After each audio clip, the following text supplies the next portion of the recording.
இந்தியாவில் 40% பெண்கள் ரத்த சோகையினால கஷ்டப்படுறாங்க. அதுவும் குழந்தை பிறந்ததுக்கப்புறம் பிளட் இல்லாமல் உடம்பு டயர்ட் அண்ட் வீக் ஆயிரும். இந்த மாதிரி அனிமியாலேருந்து சரியாக உங்கள் டயட்டில் அயன் ரிச் ஃபுட்ஸ் எடுத்துக்கோங்க.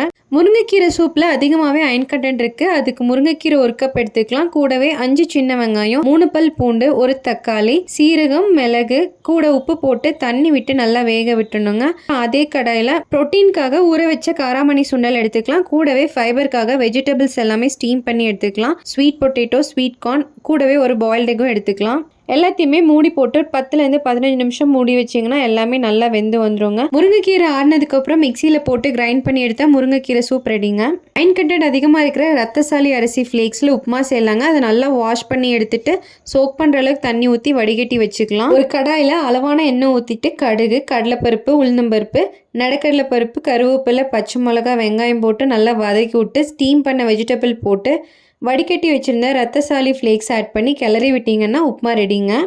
உங்களுக்கு அயன் டெஃபிஷியன்சி இருந்துச்சு அப்படின்னா இந்த மாதிரி அயன் ரிச் பிரேக்ஃபாஸ்ட் ட்ரை பண்ணி பாருங்கள். ஹெல்ப்ஃபுல்லாக இருக்கும்.